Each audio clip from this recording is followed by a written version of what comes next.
A second driver for creating a new model in how we solve global problems is a technology push. We have a new paradigm in technology that's emerging, and it's really the digital revolution and the rise of the new media. There are a number of elements to this story. First is we have social networking. I mean, you've got 1.4 billion people on Facebook now who can collaborate. You've got like close to 500 million on Twitter. There are all kinds of new tools that enable people to connect with each other. Secondly, we have the rise of mobility. We're connected all the time. I was in Kenya on a safari with my family, and we were in Samburu land, and we met a 14-year-old goat herder. And she didn't have electrical power, she didn't have water, she drank goat's milk, but she had a mobile device that could pull up a browser. And she has access to goat prices, but she's also becoming a global citizen of the world and being plugged in. Now, of course, there's huge conflicts that get created by this. She's 14, she's pregnant with her second child, married to somebody in his 60s who apparently bought her for 180 goats.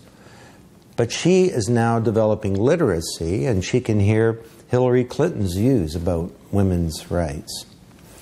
A third set of drivers is related to technology, is the Internet of Things. The physical world is becoming smart and interconnected, and it's collecting data and communicating this data and communicating it to us.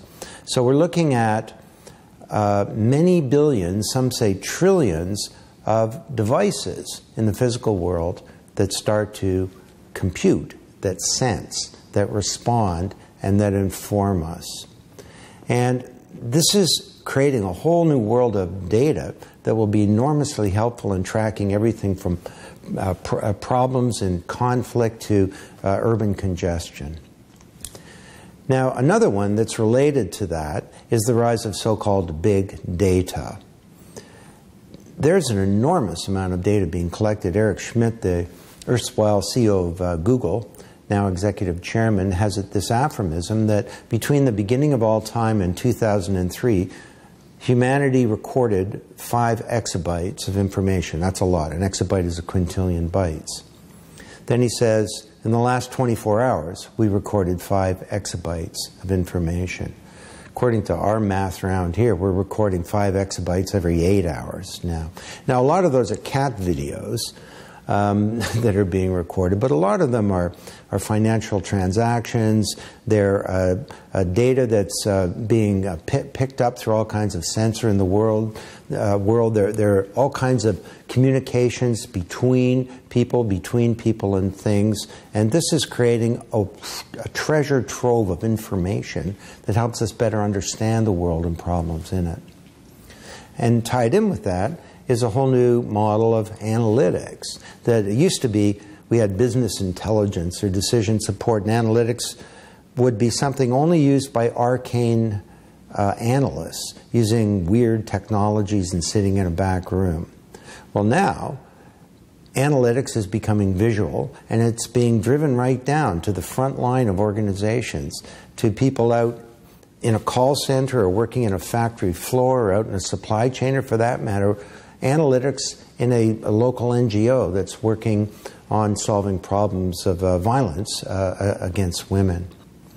So this is enabling this huge world of data to become available and meaningful and interpretable for people. And then the final one would be what we call the cloud. If you think of the internet as being a vast computational platform, a computer, and every time we go on this computer, we program it. Every time you upload a Vine, or you do a Google search, or you post something on Instagram, or you make an entry into Facebook, you're programming this giant computer. Humanity is building a machine, and that machine is enabling us all to collaborate together. So the net result is that this new paradigm in technology is radically dropping transaction and collaboration costs. And collaboration that used to be glacial, or that was done through primitive things like mail or like like printouts from computers or like telephone calls or even simple things like email can now occur real time and on a massive scale. When I say massive, I really mean it. So 500,000 amateur astronomers can come together and map the galaxies as part of Galaxy Zoo under the leadership of leading astronomers and astrophysicists. And when I say collaboration can occur on an astronomical scale, I mean it. So this is now enabling us to conjure up and devise all kinds of new ways of collaborating to address global problems that are very different than the traditional state-based institutions like the UN, the World Bank, the IMF, and the G8.